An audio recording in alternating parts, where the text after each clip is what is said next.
말씀을 봉독합니다. 다니엘서 7장 1절에서 8절까지입니다. 바벨론 왕 벨사살 원년에 다니엘이 그 침상에서 꿈을 꾸며 뇌 속으로 이상을 받고 그 꿈을 기록하며 그 일의 대략을 진술하니라.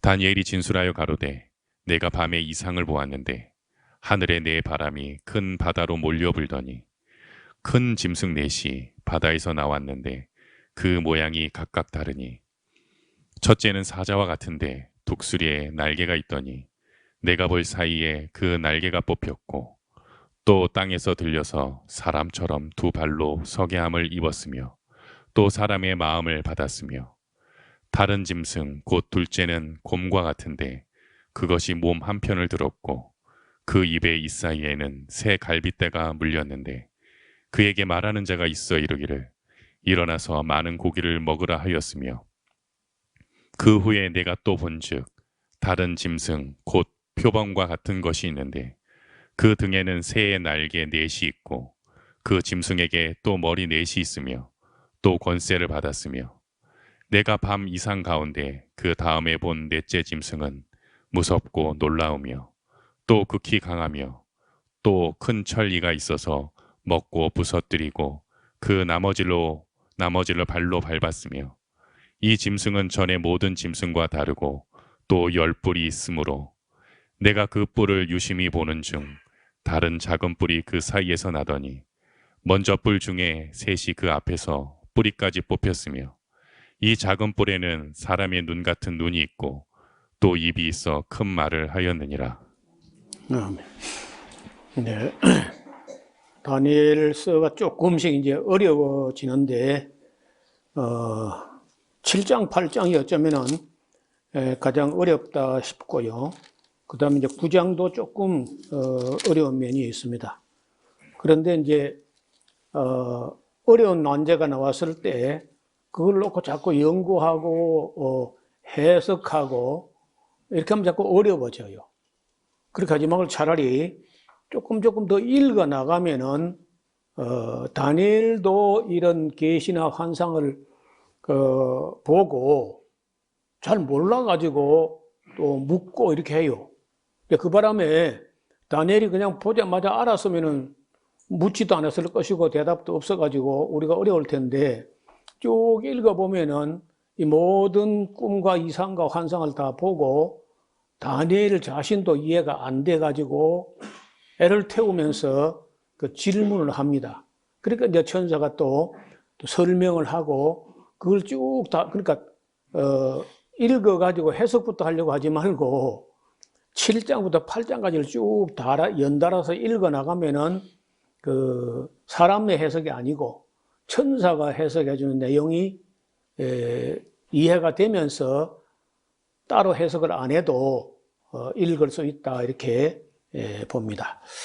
이걸 또 이제 어떤 분들이 이걸 다니엘이 어떤 동물을 봤다는 것인가 하고 그림을 그려가지고 또 누가 참 수고를 했어요. 이건 제가 그런 게 아니고 어떤 분들이 다니엘서를 가지고 고민하고 연구하고 하면서 그림을 근데 내가 참 잘 그린 것 같아요. 그 첫 번째 짐승은 어떻게 생겼냐면요. 사자인데 날개가 달렸어. 그래서 사자만 해도 그 백수의 왕이라고 하는데 그 날개까지 달아봐요. 그야말로 날개를 단 거죠. 그러니까 이건 이제 뭘 말하느냐 하면은 나중에 천사의 해석을 보면 바벨론을 말하는 것 같습니다. 바벨론, 신바빌론이야. 그다음 바빌론이 539년에 메데 페르시아에게 다시 말하면 고레스 왕에게 의해 가지고 바벨론 멸망하고 메데 페르시아 시대가 오는데 이걸 곰으로 형상화했는데 그 왜 곰으로 했을까? 글쎄 딱히 그 페르시아를 뭐라고 말하기 어려운데 하여튼 하나님께서 볼 때는 그 좀 곰 같다 이렇게 인식을 한 것 같아요. 곰은 대개 교활하거나 지혜롭거나 아니면 사납거나 이런 것보다는 그냥 힘으로 밀어붙이고 막 이런 면이죠. 좀 미련하게. 근데 그 입에 갈빗대를 3개 물고 있다 하는 게 이제 뭐냐? 여기에 대해서 이제 여러 사람들이 뭐 이런저런 얘기를 하는데, 제가 보기로는 이 페르시아 고레스가 일어나 가지고 가장 크게 정복한 나라가 있는데, 첫째는 메대, 자기 외할아버지의 나라, 자기 외갓집의 나라라고 하는 그 메대를 정복했고, 그 다음에 메대 정복한 걸 굉장히 이제 노여워하면서 기분 나빠한 사람인데, 리디아, 그 리디아의 수도가 사르디스인데, 그 사르디스의 그 크로이소스 왕이 굉장히 붕괴하는 거예요.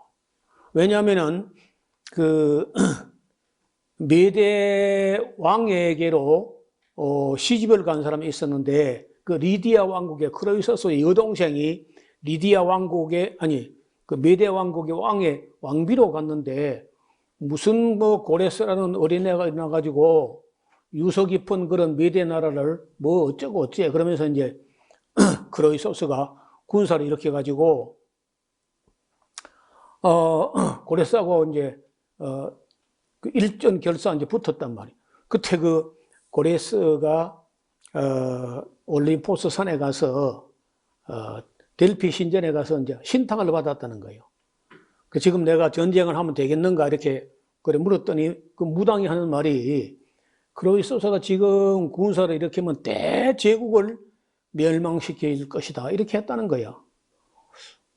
그래 그게 좋은 소식인 줄 알고 용기 100배 해가지고 뭐 이름도 없던 고레스가 저희가 무방비 상태로 있는 그런 메대 나라를 정복했다는데, 까지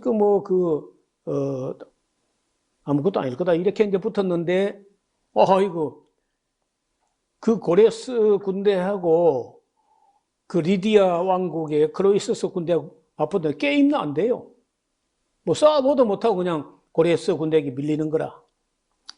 그래가지고 패퇴해가지고 이제 그 사르디스 사대로 수도로 도망을 가는데, 크로이소스 왕은 설마 따라오겠나, 그 먼 길을. 그리고 이제 안 따라올 줄 알고 그냥 도망을 갔는데, 고레스는요 안 따라올 줄 알고 도망가는 줄 알고 따라갔어. 그러니까 그까지 한 수 더 보는 거야. 그러니까 전혀 그저 따라오지 않을 걸로 생각했는데 급습하고 따라와가지고 크로이소스가요, 그 천하의 크로이소스가 그 사로잡히게 돼요. 고레스에게 사로잡혔는데, 뭘 물어도 대답을 안 해. 새파란 어린애에게 내가 이게 천하의 크로이소스 이게 무슨 꼴이냐. 이런 크로이소스가 살았던 그 4대 사르디스라는 것은요, 안에 곧 앞으로 흐르는 팩톨루스라는 뭐 강까지는 아니고 개울보다는 좀 크고 그래요. 근데 거기에 얼마나 사금이 많이 나는지, 모래를 이런 거 하면요, 모래는 떠나가고 금이 막 쏟아지는 거라. 뭐 누가 말하기를 금반 모래반 막. 그래서 얼마나 금이 많았는지 그 영광이, 크로이소스 영광은 솔로몬의 영광에 비견될 만큼 그렇게 유명했던 사람인데, 어이없이 그렇게 이제 하루 강아지한테 그래 패퇴하고 사로잡혔기 때문에 너무 어이가 없어가지고 아무 말도 안 하더란 거예요. 고레스는요, 영감쟁이가 말이야, 살려달라든지 하면 자기가 관대하게 살려줄 마음도 있는데, 전혀 뭐 수다 달다 말도 없고 아주 뭔 말해도 무시하고 말을 안 해. 고레스가 좀 화가 났다는 거예요. 그걸 끌고 와요. 페르시아까지 끌고 와도 이렇다 저렇다 말도 없고, 그래서 화가 막 나가지고 불을 갖다가 나무 장작더미를 엄청나게 하고 안에 가운데다 기둥을 세우고 묶어가지고 불을 쏴질러라. 그래도 뭐 그냥 아무 말도 없고 뭐 표정도 안 변해. 그 불을 질렀어 또. 불을 질렀는데 불이 타올라와도 뭐 태연자격하고.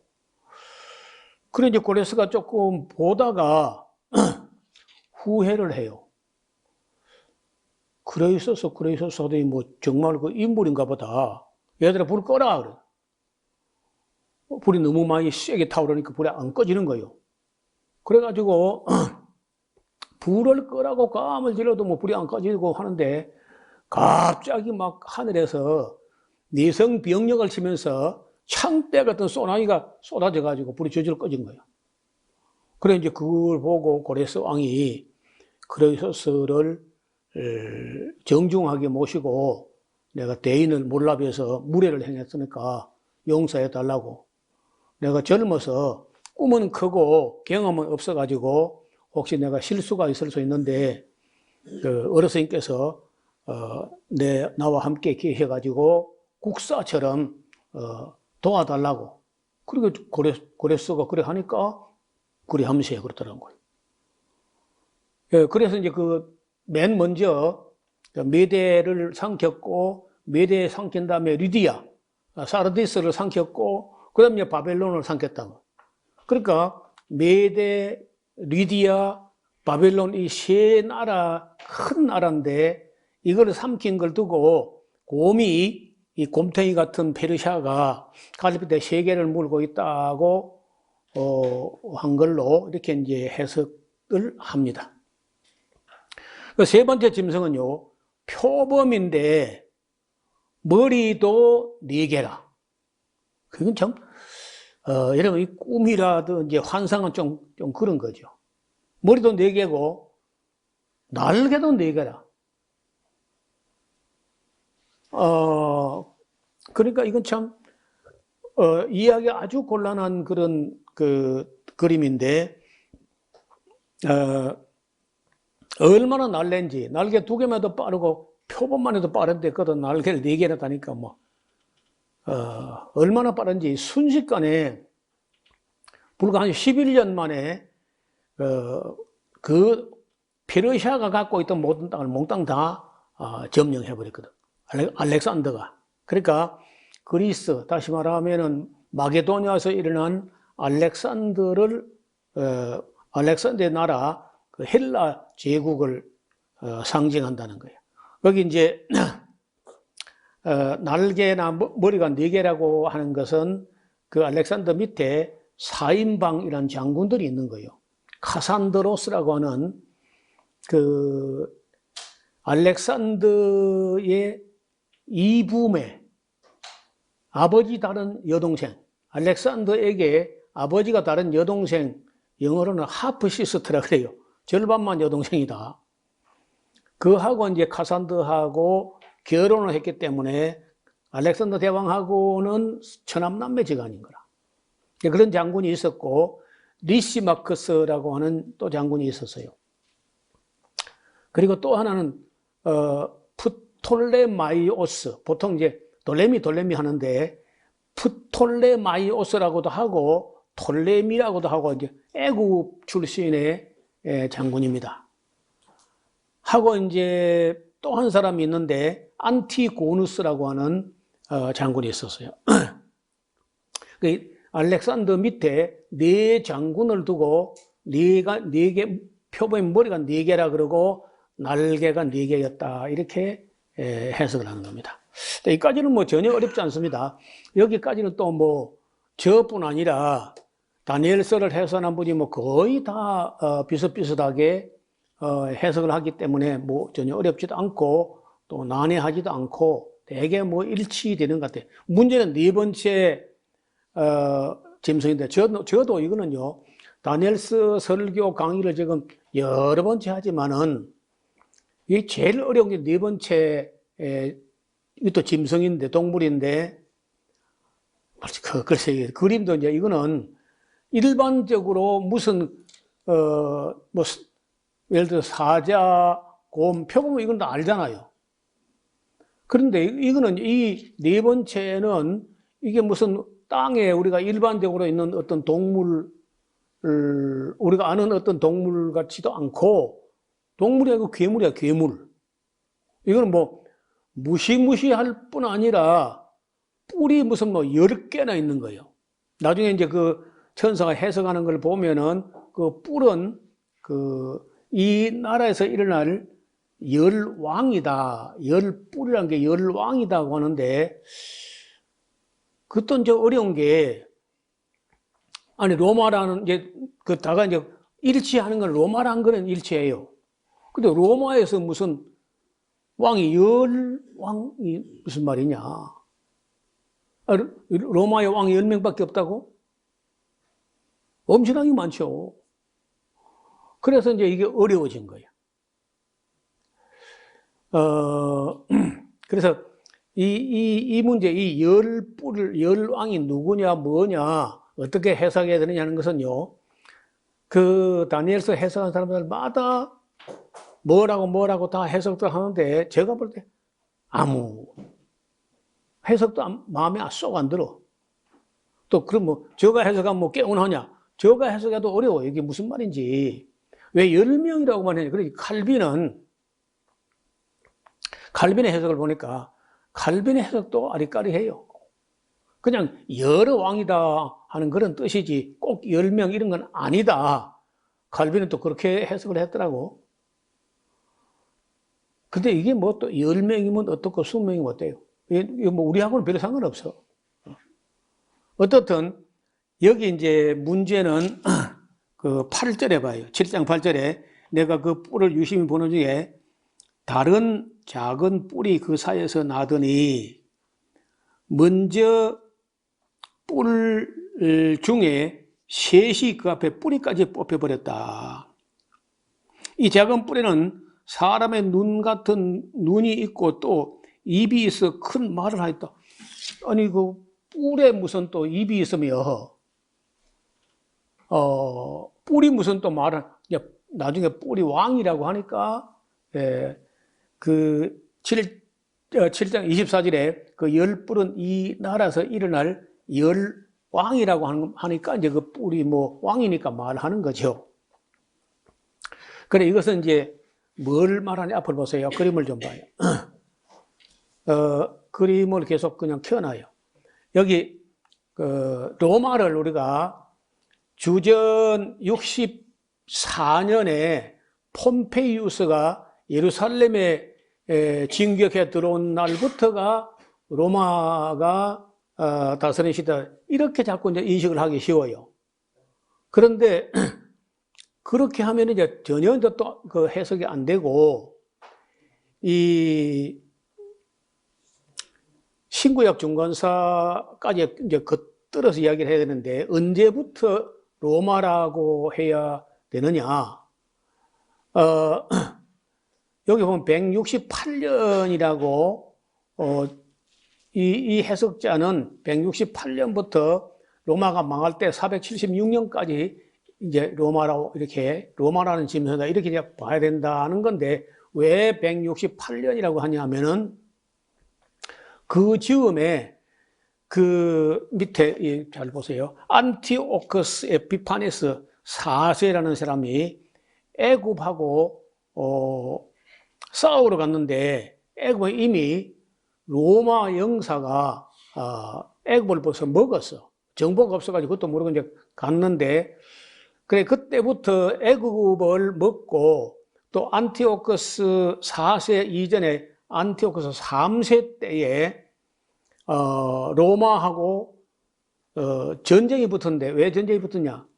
그 자마 전투라는 전투가 있어가지고 카르타고의 한니발 장군하고 로마하고 붙어가지고 한니발에 패퇴해가지고, 한니발이 어딜 도망가냐면요, 이 안티오쿠스 3세에게로 도망을 가. 거기 이제 붙어 사는 거예요. 가지고 이제 자기가 로마에 징계 억울하니까 안티오쿠스 3세를 자꾸 꼬드기고 부추겨가지고 내가 도울 테니까 로마하고 한판 붙자.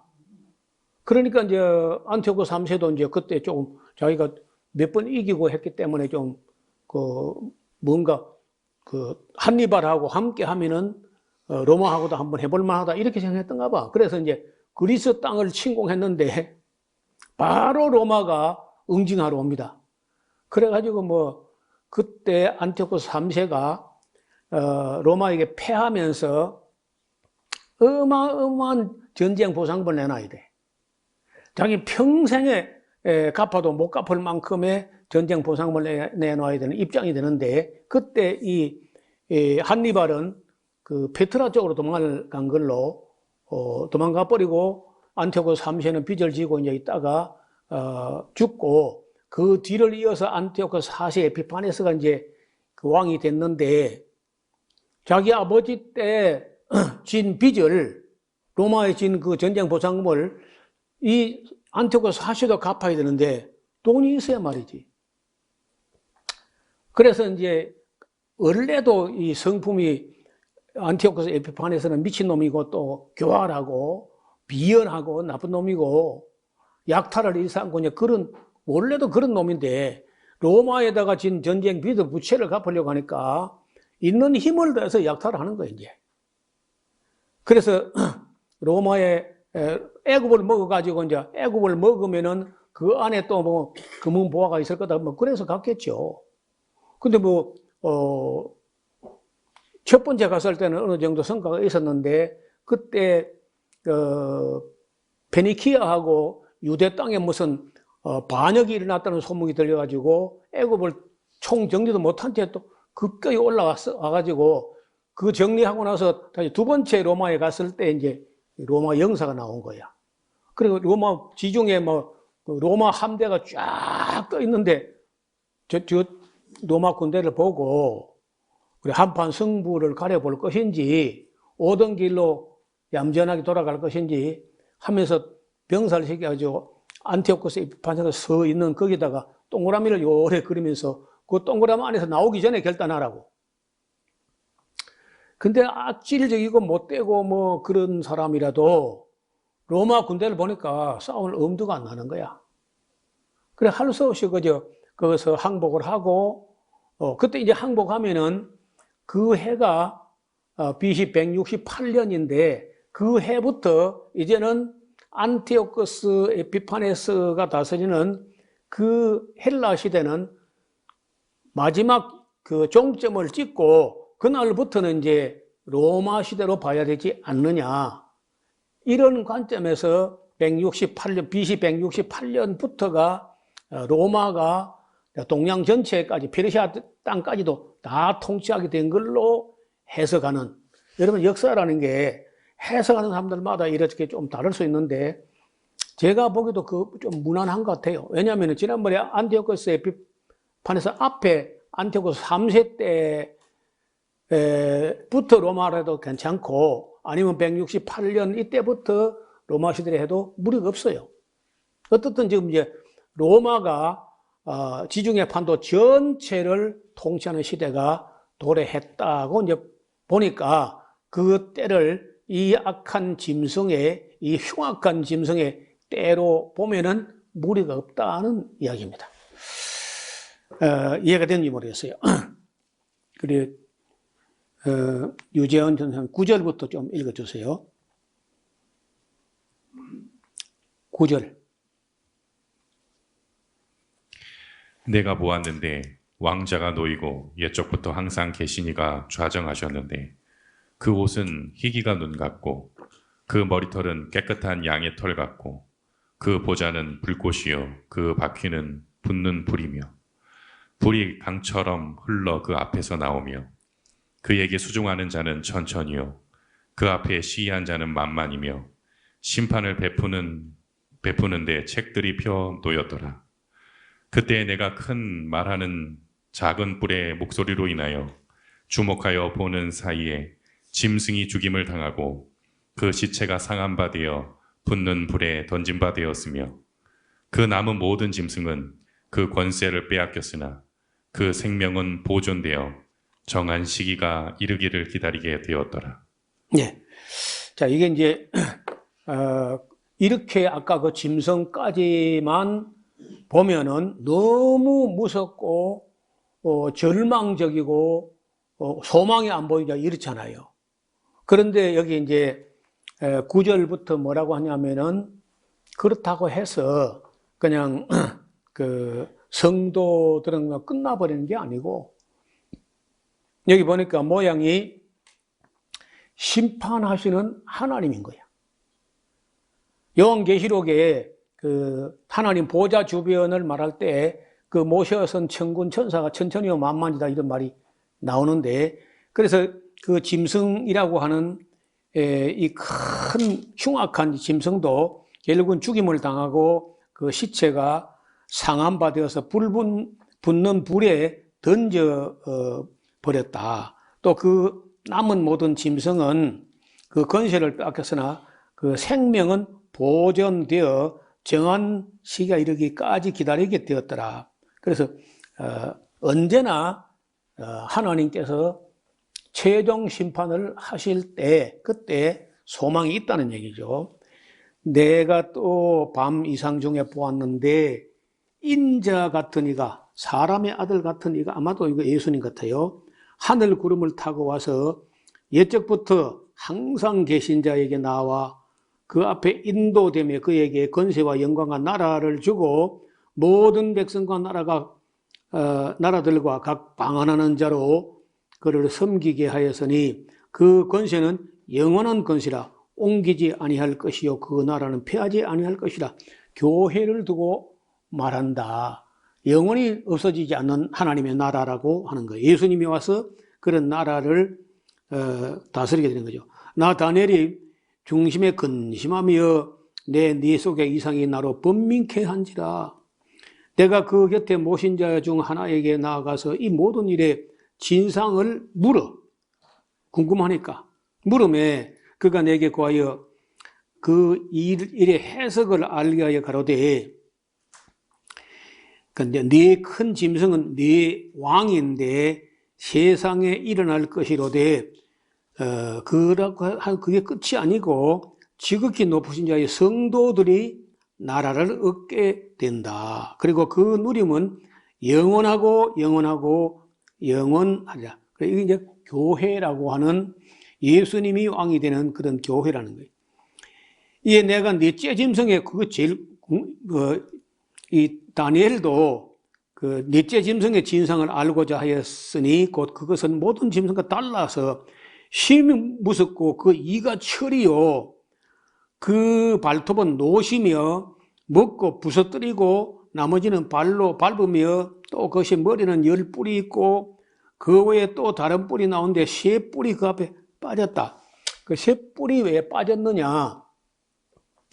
그 알렉산더 죽었을 때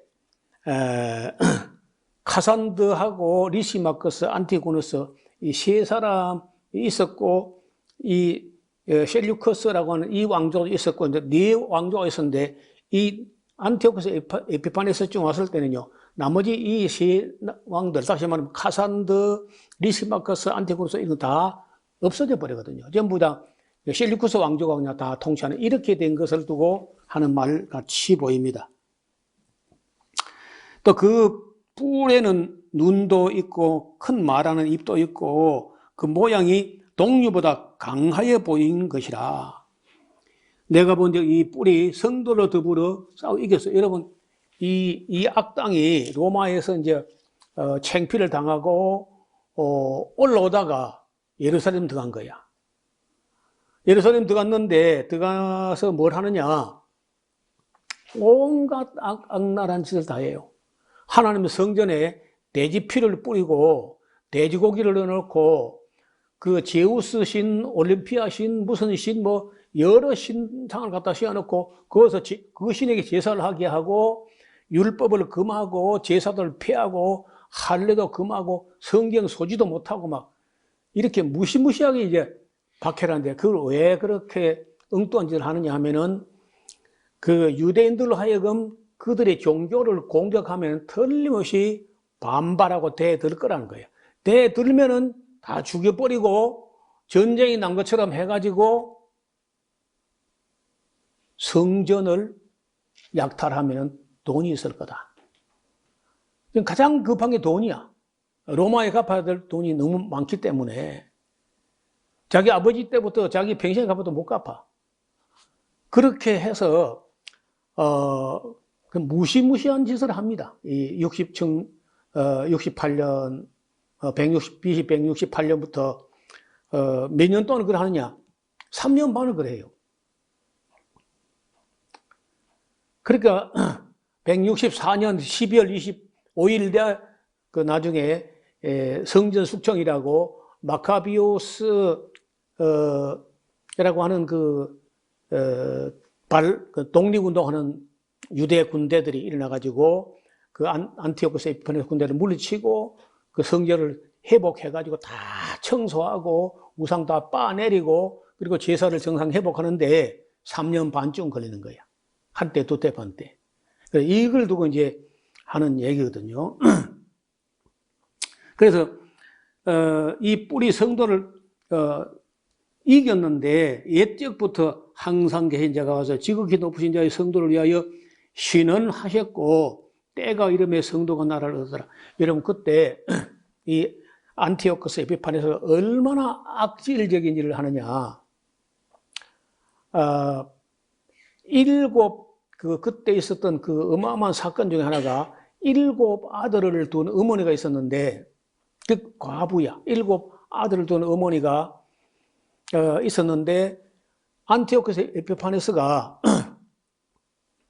그 돼지고기를 먹으라 그러고 또 그 이방신의 신에게다 신상에 절하라고 하니까 우리는 그래 못한다. 못하면 네 아들을 혀를 잘라낼 거고 그리고 네 팔다리를 자를 것이고 기름가마에 넣고 튀길 거야. 그래도 안 할 거야? 그래도 우리 못한다. 그리고 진짜 이 안티오코스 에피파네스가 그 아들 7을 기르는 아들 중에 하나를 혀를 집어내가 자르고 그리고 네 팔다리를 자르고 그리고 그 다른 6 아들과 어머니가 보는 데서 그리고 이제 몸뚱아리 갖다가 기름가마에 튀기는 거예요. 둘째, 셋째, 넷째, 5, 6까지 다 그래요. 그 마지막 하나 남았는데 이래도 안 할 거냐? 이제 너 어머니를 그렇게 하고 너 제일 작은 아들 너도 그렇게 할 거야. 너 할 거야 안 할 거야? 어머니가 절대로 우리가 잠깐 오면은 너 형들하고 너 아버지하고 내가 너와 함께 만날 테니까 절대로 비굴하게 거기 절항을 하지 마라. 그리고 어머니가 이제 혀가 잘리고 손발 다 자르고 기름가마에 튀기고 마지막 7번째 아들도 그렇게 했어요. 그러니까 사람이 상상도 못할 짓을 그 안티오코스 에피파네스가 그렇게 하는 거예요. 그리고 당시에 엘라사라는 제사장이 또 한 번 있었는데 이 사람에게 너도 이렇게 되고 싶으냐? 그래 이럴 때 네가 먼저 솔선수범해서 백성을 살리기 위해서라도 네가 돼지고기를 먹고 이방신에 절하라. 이렇게 하는데 그 제자들이 와가지고 그 선생님 제가 그 돼지고기를 빼내고 쇠고기를 갖다가 드릴 테니까 그냥 말씀하지 말고 쇠고기니까 그냥 드시고 살아서 이 백성을 돌봐야 되지 않겠습니까? 이렇게 하는데 그 엘라사라는 사람이 나는 그렇게 못한다. 모양이라도 흉내라도 돼지고기 먹는 흉내를 내게 되면은 나는 불명예를 안아야 되고 이를 보는 사람들이 엘라사리 돼지고기를 먹었으니까 우리도 먹자 하지 않겠느냐 해가지고 이 제사장도 끝까지 돼지고기를 먹지 않고 버티고 이제 순교해요.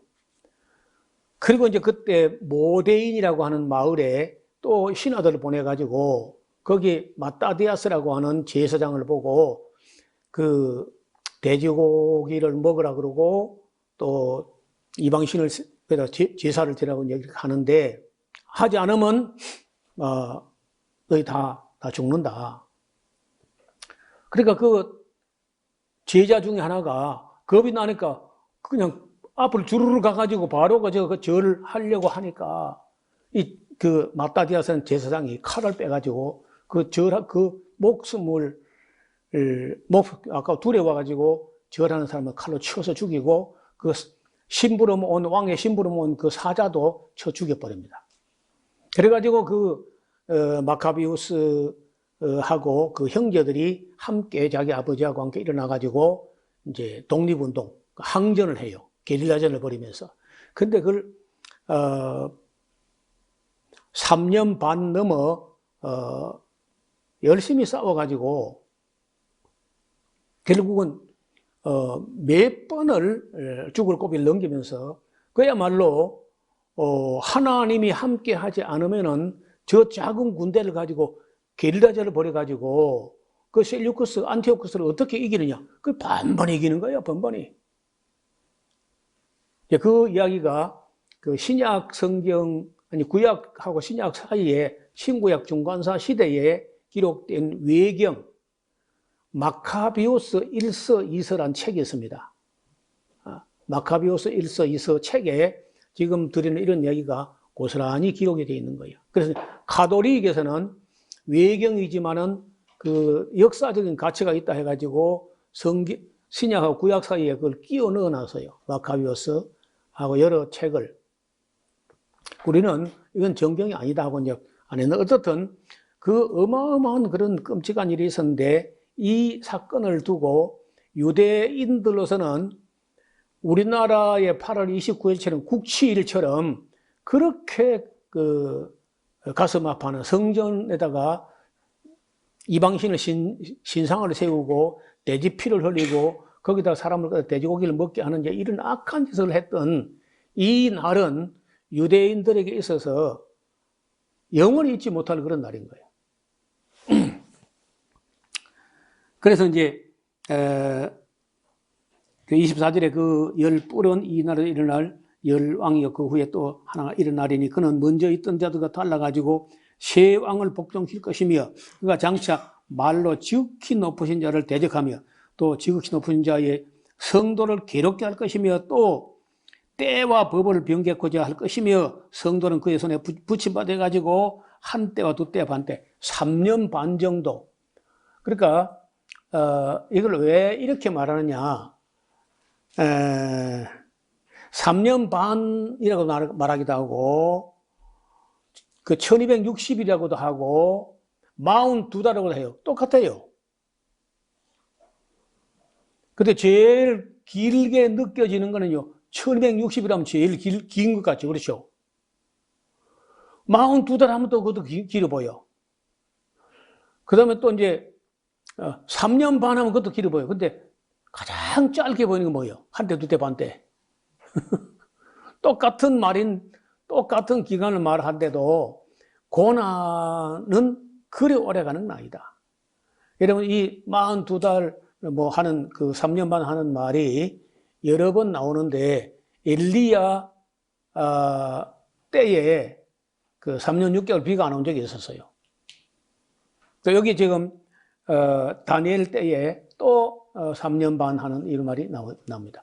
요한계시록에 가면 또 그런 말이 나와요. 그래서 이 말은 고난과 대환란의 날이고 극한 환란이지만은 오래 가는 건 아니다. 근데 조금 우리가 1년 참고 2년 참고 3년 참아도 뭐라 그래요? 조금만 참아라 그러죠. 그게 조금이야. 1260일인데 42달인데 3년 반인데 그래도 이제 참을 수 있겠다고 가능성을 두고 말할 때 길게 표현하지 않고 짧게 표현한 그런 표현법이 아니냐. 그러니까 우리 문학에는 없던 건데 유대인들에게는 그런 표현이 기록되었다는 거예요. 한때 또 대반때. 그러나 심판이 시작된 이제 그는 권세를 빼앗기고 끝까지 멸망할 것이요 나라 권세 온 천하 열국의 위세가 지극히 높으신 자의 성민에게 붙임 바 되리니 그의 나라는 영원한 나라라. 모든 권세 있는 자가 다 그를 섬겨 복종하리라 하여 그 말이 이에 그친지라 나 다니엘은 그래도 다니엘은요 번민하고 고민하고 낯빛이 변하였으니 내가 이 일을 마음에 담아두고 감추었다는 거예요. 뭐 그 정도 해도 이해가 되는데 그걸 또 한 번 더 풀이합니다. 자, 8장 나 다니엘에게 처음에 나타난 이상 후 벨사살 왕 3년에 다시 이상이 나타나는데, 그러니까 2년쯤 후 3년이라고 그래. 당년 이듬해 3년 이렇게 되니까 한 2년쯤 후에 내가 이상을 보았는데, 내가 그것을 볼 때에 내 몸은 엘람도 수산성에 있었고 내가 이상을 보기에는 을레 강변에 있었어. 자, 내가 눈을 들어보니까 강가에 말이야 두 뿔을 가진 수양, 그 좋을 거나 두 뿔을 가진 수양이 있었다는 거예요.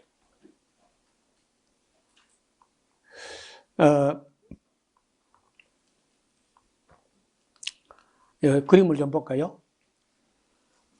여러분, 보통 우리가 양털 깎는 양들은 보면요 수양해도 그리 안 커요. 염소보다 조금 크거나 그런데 산양 종류 중에 어떤 거는요 그 황소보다 조금 작아요. 그럼 무시무시한 양이 있습니다. 그게 이제 각축전 짝짓기철이 봄철 돼가 짝짓기철이 되면은요 순놈들끼리 그야말로 이제 그 우열을 가리는 싸움이 벌어지는데 둘 다 뒤로 뚜뚜뚜뚜 물러가요. 그리고 와서 마저 쫓아가지고 그 머리를 쾅 부딪히면요 그 소리가 얼마나 크냐 1km 밖에서 들려요. 그 충격이 자동차 사고 난 것만큼 충격이 된다는 거예요. 그런데 내진탕이 안 걸려. 그래서 이제 몇 번 받아가면 이제 결국은 한 놈이 밀리거나 넘어지거나 하면은 진 거야. 지금 도망가면 쫓아가서 괴롭기는 하잖아. 도망가면 끝이라 그냥. 어떤 그 수양인데 두 뿔을 가진 수양이 이제 있었다는 거예요. 또 내가 보니까 4절에 수양이 서와 북과 남을 향하여 받으나 그것을 당할 짐승이 없어. 이건 이제 메데 페르시아를 말합니다. 메데 페르시아가 메데하고 페르시아가 함께 두 뿔을 가지고 이제 들어받는 거예요. 그런데 5절에 내가 생각할 때에 한 또 수염소, 아까는 수양이고 이번에 수염소가 서쪽은 이제 지금 현재의 그리스 나라, 마케도니아 나라 그쪽에서 와서 온 지민의 두루 다니되 땅에 닿지도 않아. 얼마나 발이 빠른지.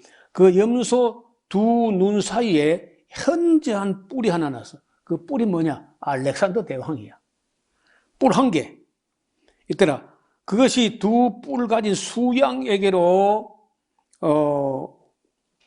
수양 곧 내가 본 바 강가에 섰던 쌍이 나아가되 분노한 힘으로 그것에 달려가더니 내가 본 그것이 수양이로 가까이 나아가서는 더욱 성내어 그 수양을 쳐서 그 두 뿔을 꺾거나 수양에게는 그것을 대적할 힘이 없으므로 그것이 수양을 땅에 엎드러뜨리고 짓밟아서나 능히 수양은 그 손에서 벗어나게 할 자가 없어. 수염소가 스스로 힘이 강대하여 가더니 강성할 때 그 뿔이 꺾이고 그 대신에 현잘 뿔을 넷이 하늘 사방을 헤어놨다. 아까 머리가 넷이라고 하는 표범, 날개가 넷이라는 표범, 그것의 또 다른 그림에 불과해요. 이리 와요. 앞으로 보세요. 이 수양은 뿔이 양쪽에 두 개 있는데 서쪽에서 달려온 수염소는요 뿔이 한 개인데 가운데 있어. 그리고 어디 봐도 뿔과 뿔 사이 받아보면 되죠. 그러면 구멍이 나는 거라 이제. 이봐요. 가운데 받아버리면 끝나잖아요. 이거는 이제 이거는 페르시아 나라고 메데 페르시아 연합국이고 이거는 알렉산더 대왕이야. 뿔 한 개. 이거 받으면 끝나는 거죠. 자,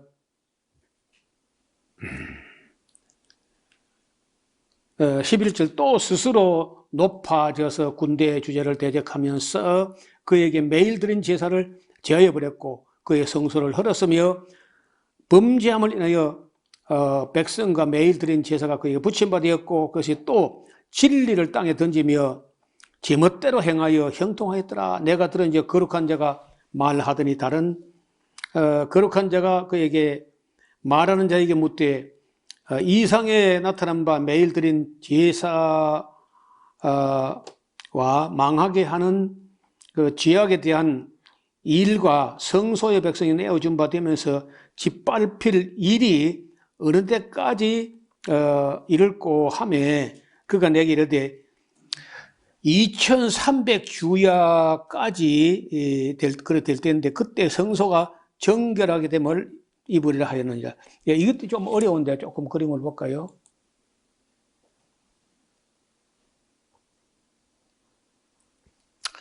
자, 이거 조금 설명이 필요한데요. 여기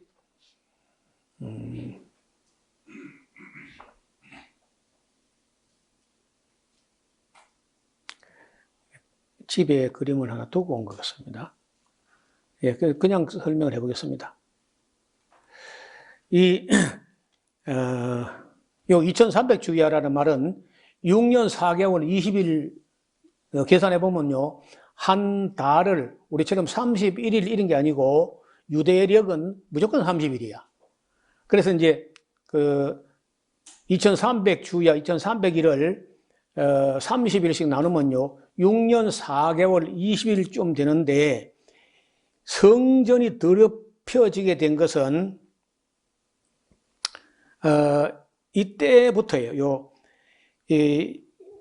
안티오코스 4세 때에 원래는 이제 야손이라고 하는 사람이 정상적인 대제사장인데 나라가 이제 망하고 하니까 그때 아직도 그 애굽의 톨레미 왕조의 그늘 아래 있었던 유대 땅이 친애굽파가 여전히 있고 그 당시요 친애굽파는 소위 말해서 보수파야. 그 다음에 이제 그 셀류쿠스 왕조, 다시 말해 안티오코스 에피파네스가 뭐 다 정복해서 뭐 끝난 거지 하면서 이제는 언제 우리가 애굽 그걸 바라볼 필요 없다. 이제는 그 시대가 완전히 이제 그 셀류쿠스 왕조로 넘어갔으니까 안티오코스 에피파네스 붙으려고 그 줄 선 사람이 많아 또. 그럴 때 이 야손이라는 사람은 정상적인 제사장이었는데 이 메넬라우스라는 요 못된 사람이 돈을 엄청나게 쌓아들고 와서 이 안티오코스는 이 사세는요 지금 로마의 전쟁 부채를 갚아야 되기 때문에 돈만 갖다 주면 뭐든지 오케이야. 그래 그걸 알고 메넬라우스라는 이 사람은요 전혀 레위 지파도 아니고 아론 자손도 아니고 사독 계열도 아니야. 그러니까 아무것도 아닌 거죠. 그런데 돈을 가지고 그 에피파네를 찾아가 가지고 자기로 하여금 대제사장직을 자기가 하겠다 이렇게 하니까 그래 네가 해라. 돈 가져오니까 그냥 그때부터 이제 BC 170 그때가 이제 170년이나 이렇게 됐을 텐데 그때부터 성전이 더럽혀져 가지고 유다 마카비오스까지 여기에 164년 12월 25일까지 하면요 6년 4개월 20일인 거야. 그래서 성전이 더럽혀진 것하고 또 안티오코스 에피파네스가 와서 대지피를 흘리고 그때부터는 3년 반이고 그 이전 이 메넬라우스라는 이 가짜 제사장이 와가지고 성전을 더럽힌 것까지 하면은 6년 4개월 20일 이렇게 해석하는 게 거의 원만한 해석이 아니냐 이렇게 봅니다. 조금 어렵죠. 그러니까 이거는 세계사, 신구약 중간사 이런 걸 감안하지 않고 보면은요 이게 무슨 말인지 아까는 뭐 또 3년 반 했다가 또 무슨 2300 주야냐 아니 2301 하면 또 뭐 또 주야로 해가지고 어떤 사람은 주야를 하루로 하면 이거는 1150일이다 이렇게 하는 사람도 있어요. 또 해석을. 그래서 그냥 깨끗하게 며칠 일하면 될 텐데 1300 주야 이렇게 하는 거 참 어려운 거죠.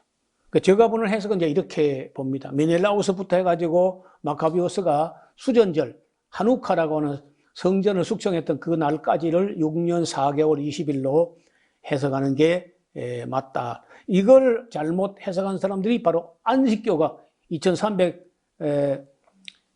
주야 이거 하고 뭐 순응틀에 해석해가지고 안식교가 나온 거예요. 매우 잘못된 사람이에요. 자, 범죄함을 아니 그 밑에 14절 그가 내게 2300 주야까지니 그때 성소가 정결하게 함을 입으리라. 그게 BC 164년 12월 25일이에요.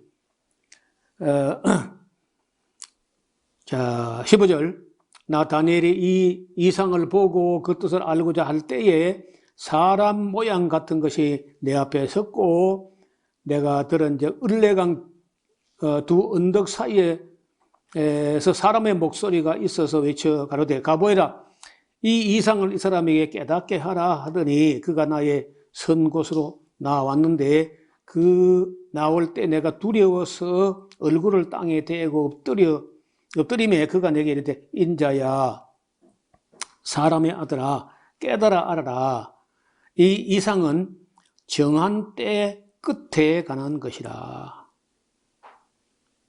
그가 내게 말할 때에 내가 얼굴을 땡어대고 엎드려 깊이 잠들매 그 나를 어루만져 이렇게 세우며 가로되 진노하시는 때가 마친 후에 될 일을 내가 네게 알게 하리니 이 이상은 정한 때 끝에 가는 것이라. 여러분 사실은 이제 이 이야기는 조금 더 있다 이제 하면은 또 쉬워. 그래서 이제 우리가 나중에 따로 말라기까지 한 후에 신구약 중간사를 새로 연결을 해서 좀 더 상세하게 말씀을 드릴 계획입니다. 그러니까 말라기에 보면 아시는 대로 하나님 성기는 번피스럽다. 하나님 성기가 말짱했거든요. 그러니까 하나님이 떠나버리고 나서 이제 이런 일이 벌어진 거거든요. 164년이니까 말라기는 400년경이고 164년경이니까 그 유대 나라가 끝날 때쯤에 이런 일이 벌어진다고 한 거예요. 지금 가브리엘이 하는 말이. 네가 본 바 두 뿔 가진 수양은 곧 메대와 바사 왕들이 아까 얘기했죠. 왕들이요. 털이 많은 수염소는 헬라왕 그 알렉산더 대왕이요. 두 눈 사이에 있는 큰 뿔 곧 그 첫째 왕이야. 그 알렉산더 왕이죠. 이 뿔이 꺾이고 그 대신에 네 뿔이 났으니까 카산더, 리시마커스, 안티고너스, 프톨레미 이렇게 이건 네 나라가 되어가지고 일어나지만 그 권세만은 못할 거다. 자, 이 네 나라 마지막 때에 패역자들이 가득할 즈음에 한 왕이 일어날 텐데 그 얼굴은 음정하며 계율에 능한 자라. 이게 내가 맨 그 안티오코스 에피파네스 악독한 놈이에요. 그 권세가 강할 것이나 자기의 힘으로 말미암은 것이 아니며 그가 장차 비상하게 파괴를 행하고 제멋대로 행하여 형통하며 강한 자들과 거룩한 백성을 멸하리라. 그가 꾀를 베풀어 제 손으로 계율을 이루고 마음에 스스로 큰 체하며 또 평화한 때에 많은 무리를 멸하며 또 스스로 서서 만왕의 왕을 대적할 것이나 그가 사람의 손으로 말미암고 결국 죽거든요. 그 에피파네스의 말로가 아주 비참하게 됩니다. 이미 말한 바 주야에 대한 이상이 확실하니 너는 그 이상을 간수하라. 다니엘 때로 말하면은 한 300년 후에 일어날 330년 후에 일어날 일이에요. 여러 날 후의 일이기 때문에 너는 그 정도 알고 있으면 된다. 이에 나 다니엘이 혼절하여 수일 며칠을 앓다가 일어나서 왕의 일을 보았느니라. 내가 그 이상을 인하여 놀랐고 그 뜻을 깨닫는 사람은 그때로서는 없었다는 거예요. 330년 후의 일이니까 누가 알겠어요. 그러니까 지금 와서 보니까 이제 신구약 중간사 때 있었던 역사를 우리가 알게 되고 마카비오스 1서 2서를 보면서 이런 것을 해석하게 되는 것입니다. 9장은 약간 또 어려움이 있지만은 다음 시간에 함께 살펴보도록 하겠습니다. 12장까지니까 다음 주에 주일날, 다음 주가 며칠이죠? 4월 마지막 주간이죠? 24일. 오케이. 28일. 그래, 수요일까지 가면 5월 달까지 넘어가야 되겠네요. 이렇게 읽어오시기를 바랍니다. 하나님 아버지, 오늘 다니엘서 7장, 8장이 조금 어렵기는 하지만은 신구약 중간사 시대, 마카비오스 시대에 있었던 일을 돌아보면서 살펴보았습니다. 그들이 말라기 시대에 하나님 섬기는 번표스럽고 하나님 섬겨봐야 아무런 유익도 없다고 했던 그 이후에 하나님 떠난 후에 하나님이 떠나버리면 어떻게 되는지를 150년 전쟁을 통해서 우리가 살펴보았습니다. 아버지 하나님께서 그 정한 때 끝에 어떻게 될 것인지도 다니엘에게 미리 말씀해 주셨는데 정말 그 말대로 이루어진 것을 우리가 역사에서 또 확인하게 됩니다. 자비로우신 아버지 하나님, 우리가 다니엘에서 남은 부분도 밝히 이해할 수 있도록 우리가 지각을 열어주시고 보는 눈과 깨닫는 영을 허락하여 주옵소서. 예수님 이름으로 기도드리옵나이다. 아멘.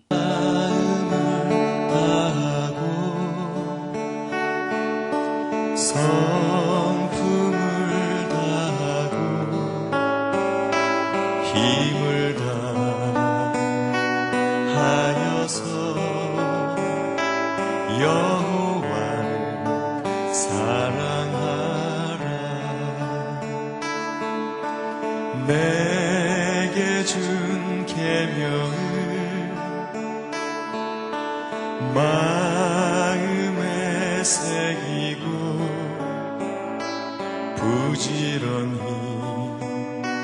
부지런히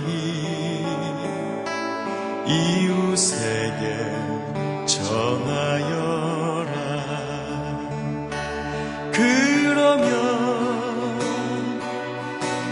내가 짓지 않은 큰 집을 주리라.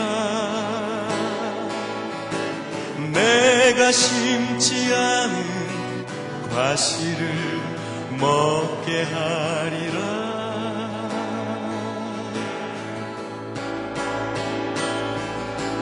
그러나 한 가지 잊지는 말아라. 죄인 된 우리를 구원하신 여호와